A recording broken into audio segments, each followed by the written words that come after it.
Tree stand with no honest day word. Doesn't mind taking a back road.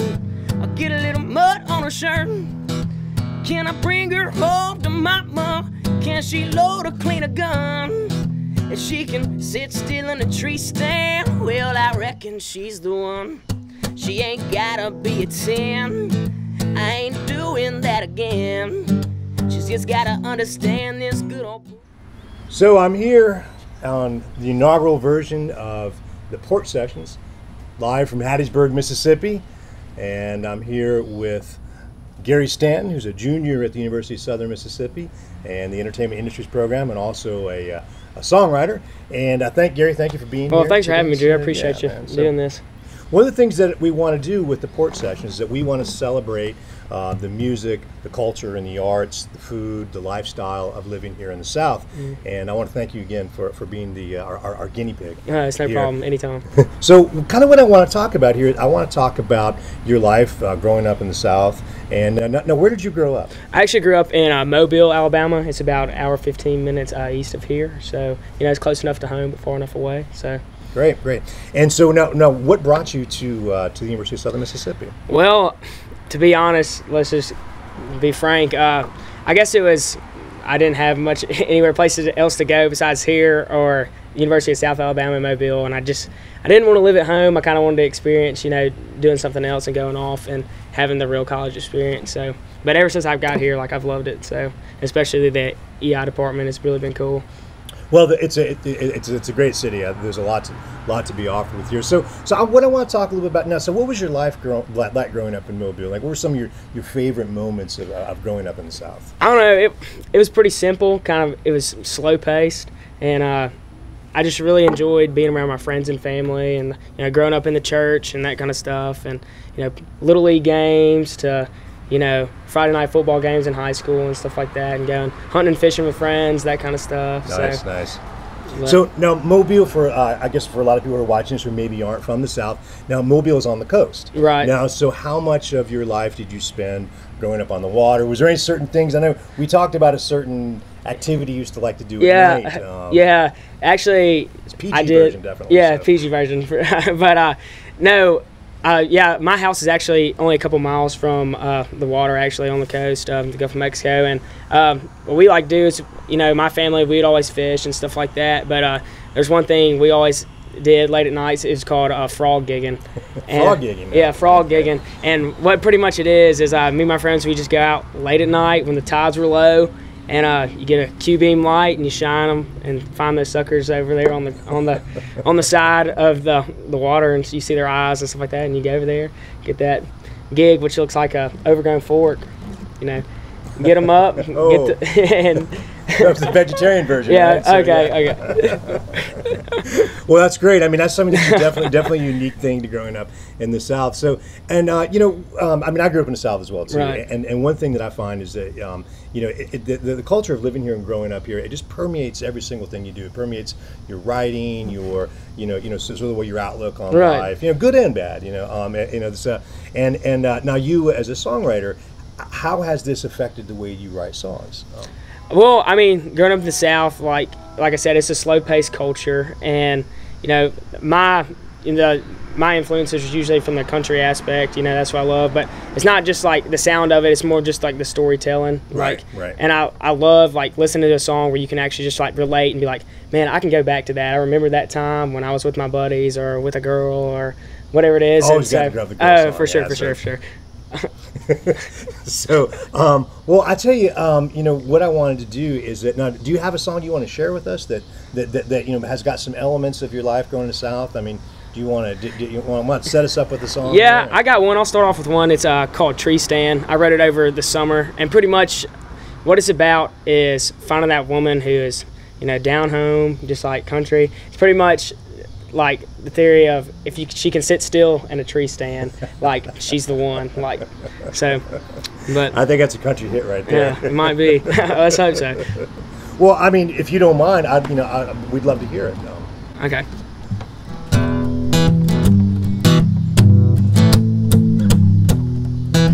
I ain't saying I ain't looking, but I hope she comes around. ain't saying it ain't slim pickings in this backwood farmer's town. Well, my friend called me the other day, said he found my perfect match. Before I dive in head first, there's some questions to be asked. Like, can't she sit still in a tree stand? No, an honest day of work. Doesn't mind taking a back row or get a little mud on her shirt. Can I bring her home to mama? Can I load or clean a gun? If she can sit still in a tree stand, well, I reckon she's the one.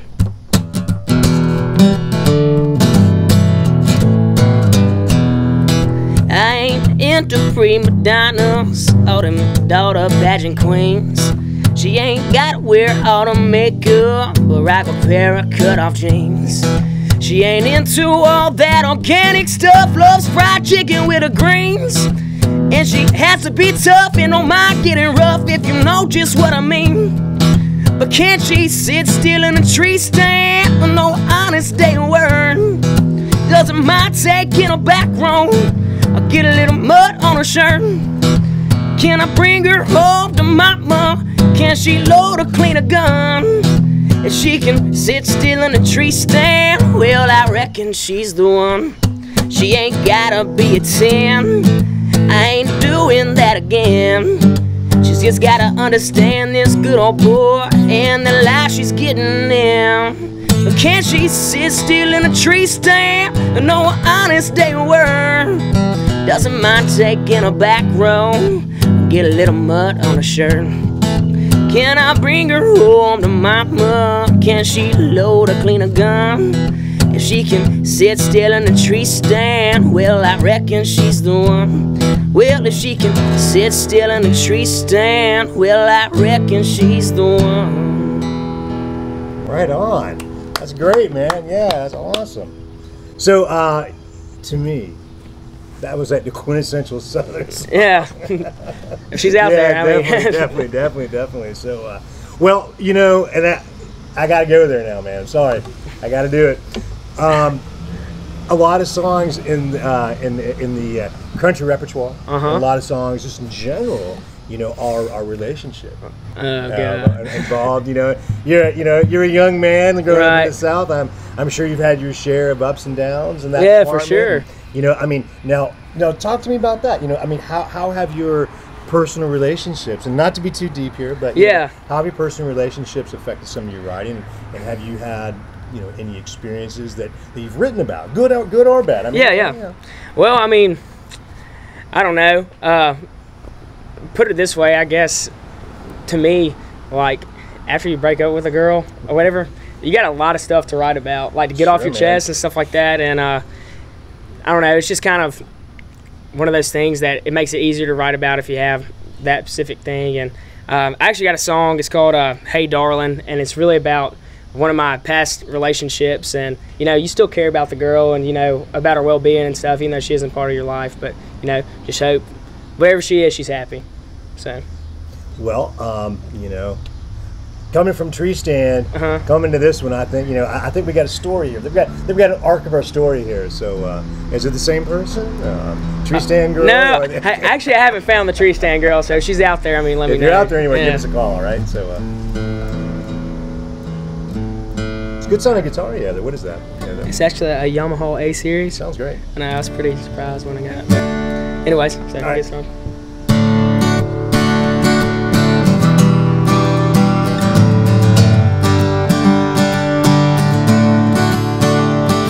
Was I doing the best I could?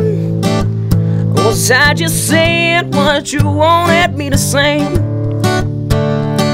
I told you that I wasn't happy, a regret I won't forget till this day.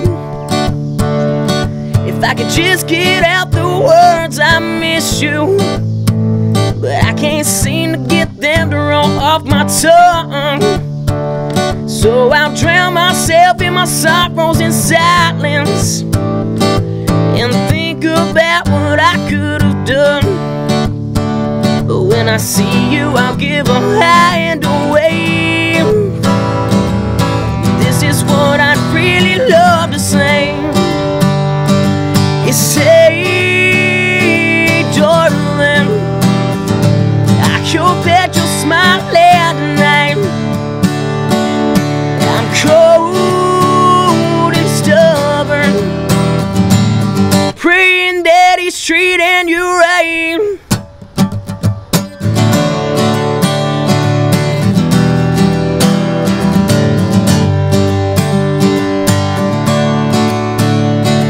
It's nothing that you did wrong, I promise. Baby, I reckon I'm a rambling man. It's not fair for me to ask your forgiveness, but I'm just missing the warmth of your hand. And if you ask, I'd say I'm doing okay, but the truth is that I haven't slept for days. You say, darling, I hope that you'll smile tonight. I'm cold and stubborn, praying that he's treating you right.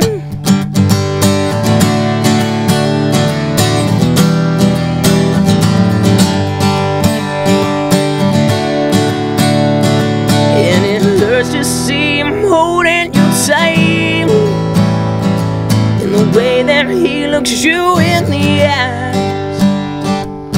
You say, darling, I hope that you'll smile tonight. I'm cold and stubborn, praying that he's treating you right. Oh, say, darling, I hope that you'll smile tonight. I'm cold and stubborn, praying that he's treating you right. I'm cold and stubborn, praying that he's treating you right. Right on, man. I love that. That's great. That's really, really great. Appreciate it. Man. Thanks, man. You. You know, it's, you know, you've got a lot of sort of Nashville, but also kind of like, you know, a Corey Smith kind of thing going on with that yeah, song. I've actually kind of heard that before. Yeah. So yeah, I really do like Corey Smith. I like the way he writes, and I like the way he sounds and stuff like that. So Yeah. Now I was going to ask you that. I mean, obviously obviously you're a unique writer, but we also, I know you have influences, and so who are some of your favorite writers and some of the people that you listen to, and you're like, oh man, I wish I would have written that song, kind of people. I'd have to say my favorite is probably Jamie Johnson. He's actually an Alabama guy too. So Montgomery, right? Yeah, Montgomery. Yeah. So just the way he writes, and it's the old kind of. I have respect for the old traditional country sound, and like we were talking about earlier, how he's kind of like the outlaw. Well, that's what I was wondering, because you're so not. I mean, yeah. I mean, you're like, you're not the outlaw. Yeah. But that's cool that you like that. Yeah. So. I know. I mean, he's has his like conservative ways and stuff like that, and it's kind of funny. But and I actually wrote a song too. It's kind of about kind of pissed off at the government or whatever. Well, we're going to get to that. Yeah, okay. You knew I was going to get there, right? Yeah, we're going to get to that song. So, but jumping the gun here, my fault. No, not at all. And I'm glad you brought that up, because I was trying to find a way to segue into that, and I was kind of getting that Jamie Johnson kind of thing, and I think I've listened to a lot of your material, and your other songs, with the exception of the song we're getting ready to talk about, The American Dream, that's kind of an anomaly in your catalog, and it's also probably the song that's gotten you the most notoriety. Yeah, for sure. And so tell me a little bit about it. Let's talk about the story behind it. Then let's talk about sort of the viral aspect of it. Well, I mean, it's pretty much, growing up in the South, Southern Baptist, just being strict to your morals per se, or, the way you feel about how the government is, and like whether you like it or not, stuff like that. So it's just kind of expressing my feelings towards some things and stuff like that that's been addressed. But and then I wrote it, and kind of. So you wrote the song, and I remember you telling me about it before you recorded it, and you recorded it in your dorm room on your iPhone, right? Yeah. Don't worry, I'm not getting a PowerPoint presentation. So you wrote it in your dorm room, and you posted it on Facebook. Facebook, right? yeah. Right. You posted on Facebook, and I remember it was you just kind of looking at your iPhone with your. Yeah. I think you had that hat on. Yeah, it might have been. I can't remember, yeah. something like that. And it went crazy. I mean, people just saw you really struck a chord with this song, right? Yeah. And I think right now you've had what, 17, 18,000 shares. Shares, right? You know, so Right. and if you kind of extrapolate, you know, each share is going to have what's to say 20 views. I mean, that's some serious numbers Yeah. you've had on this song. Now, you've had people contact you from like all across the country, right? Yeah, it was kind of funny, like how, I mean, the story really behind it was just, I like to just put up stuff on Facebook and stuff like that, show like my friends and stuff, and then I got on Facebook one day and it had, you know, a bunch of likes and like 30 shares. I was like, dang, it's like 30 shares. It's like, what's going on? And then some people started sharing it that I didn't even know. I was like, woke up the next morning, it was like 200. By the end of the day, it was 1,000. And then it just went like wildfire. And then had people all over the country, you know, people from Oregon. They're like, oh, you know, we love your message, you know, up north. Even like some soldiers in Afghanistan got a hold of it and stuff like that, and just like, man, I really appreciate what you're doing. Like, shows us a lot of respect, you know,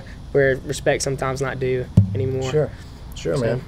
Well, you know, I mean, it's a great song, and you know, and obviously, and I think that's one of the challenges of artists is that, you know, that they need to be proactive and they need to discuss what's going on. You know, we can't just, you know, hide behind things. Right. Just like pretty songs or like love songs. You know, it's important for artists to be, you know, sort of thought leaders, and right. and to say what you want to say and to say what you really mean and be honest about it. And I think the honesty and the integrity behind what you said with that is again also what resonated with people too. Yeah. And so you know, thank you for being open for writing that. You know, and so without any further ado, you want to play it for us? Yeah, sure, for sure. Cool. Oh. Hate when I do that. Yeah, no. We just added this right there. All right. That's what the cut function is for.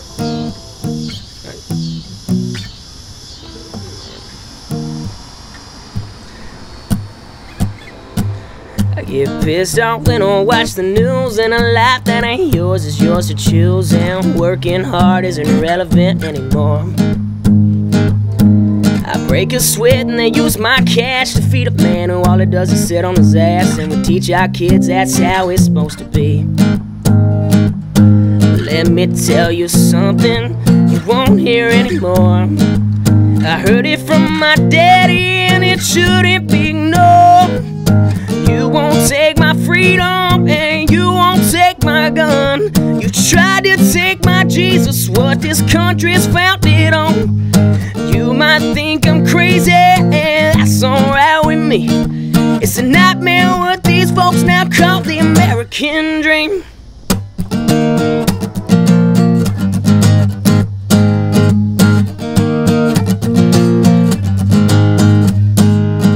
When they hear something they don't want to hear, they'll follow suit and close their ears. They hit you with a hate crime, you do time these days. And free speech is an open door till you bring up God and it ain't no more. Well, good luck shutting my mouth, gonna be hard to do. Well, I said it 100 times and I'll say it once again.